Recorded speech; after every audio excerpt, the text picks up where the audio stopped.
Okay guys, we are back with another video. This is actually take 2 of me doing this because the first time I ran out of space and it didn't record properly.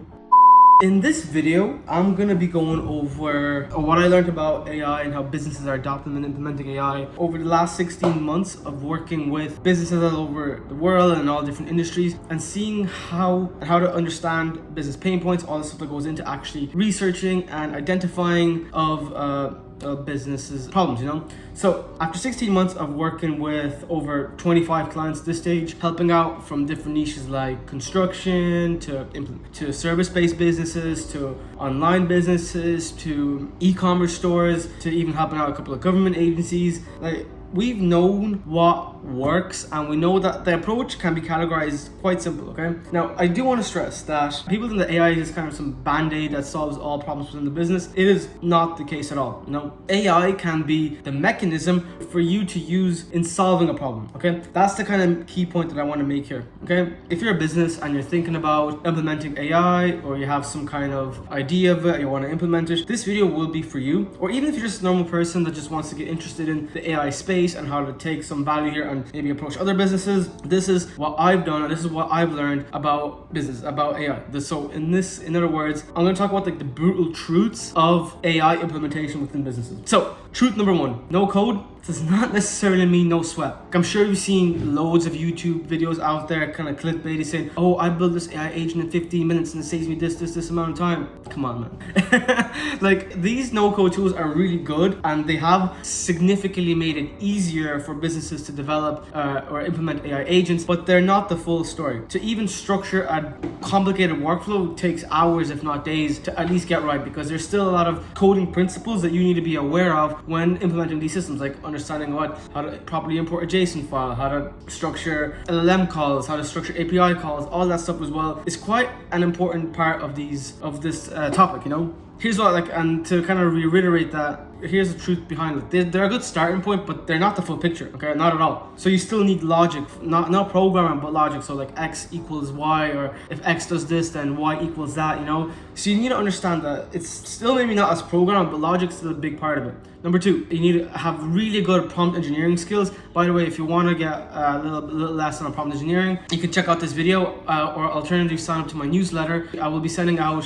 my free prompt engineering templates for whoever signs up, and it's kind of like for me to get a little bit of value. But yeah, either check out this video or sign up to my newsletter, and I will send you a couple of prompt engineering frameworks, because they're quite important when understanding how to use these no-code tools, as opposed to, as well as actually in general how to use AI and interact with AI as well. So after working with over 25 people or 25 different businesses, I can clearly see that this is a big problem that a lot of businesses and people and new builders face. Like, you need to rigorously test your AI agents before you deploy them in real business scenarios, because if you mess up and it messes up your entire client's structure and their back end, that's a whole other nightmare you don't want to deal with. Truth number 3, businesses are behind, and that's just the harsh reality of it right now. People think that AI is advancing really fast, which it is, and it is advancing quite fast in the amount of information and tools that are available, but adoption and implementation is still a little bit slow. That's where the current business operates now. But a lot of the times, businesses are still kind of stuck in outdated workflows, and that's where someone with expertise would come in and first of all consult them, audit them, show them what's possible, show them a couple of examples of people that were in a similar situation. So our current mechanisms to achieve growth is literally we have a discovery call. They'll tell me their pain points. We'll do an audit. We'll develop a roadmap. We'll understand business pain points, and then we would only begin implementation. So we have 2 sides of it. And what I want to kind of reiterate is that, and that kind of builds on to the point that you don't need, AI is not a band-aid. AI is not some kind of magic system or a thing that works on solving your problems. You really need to understand the pain point or the problem that you're solving, and using AI as a lever to solve that problem. Because nobody really cares if you have this unbelievable workflow and this amazing agent that does all these cool things and it doesn't solve the client's problem, because what is the point of it? Like, they came to you to solve one specific problem. Either they want more leads, or they want to save some time in operations, or they want to have something developed or integrated into their product that makes it look better for their users. Like, so you have to solve a problem. We're not just selling you a system, we're selling you a solution, okay? We're selling you something that will solve your problems. And we're gonna use AI and coding and other kind of principles to solve that problem. That's where I kind of come from with this. So for example, a business might come to us and say, oh yeah, please build me a LLM classification pipeline. No, they'll come to us and say, okay, we want more leads. Or someone might come to us and say, okay, build me a hyper aware system that can respond to everybody and it uses coding and API calls to reply to people. No, they'll say something like, oh, I need something to help me with customer support. Okay, can you help me with that? That's it. So you have to really understand that businesses don't care so much so about AI. They care about the problem that it can solve. Does that make sense? So take that with what you know in mind. Like in our case, like we obviously speak both languages, so we understand that they have a problem and we solve it using AI principles. Okay, that's the kind of thing about it. The fourth brutal truth of working with AI within businesses: productized agents, they're mostly, in my case, were a myth. And what I mean by that is, there's obviously a dream. Build once, sell forever. Now, the problem that I found personally, and this is just my personal experience, is that productizing agents is a lot harder than you think. Reason being is because a lot of the time, if you productize one system, chances are there's already a SaaS company that solves it to a certain extent. So where we kind of differ is that we build custom systems for businesses, and yes, sometimes they might have a similar problem, but their data is different, and their workflow is different, their operations are different, and that's when the custom element comes in. And that's where I found a lot of problems. Like when I was trying to productize an agent, I pretty much struggled trying to productize an AI chatbot or try to productize an AI backend system, purely because there's a lot of softwares or SaaSes that are backed by Silicon Valley, and trying to compete with those that have like millions in seed funding is good luck. That's what I'm gonna say. So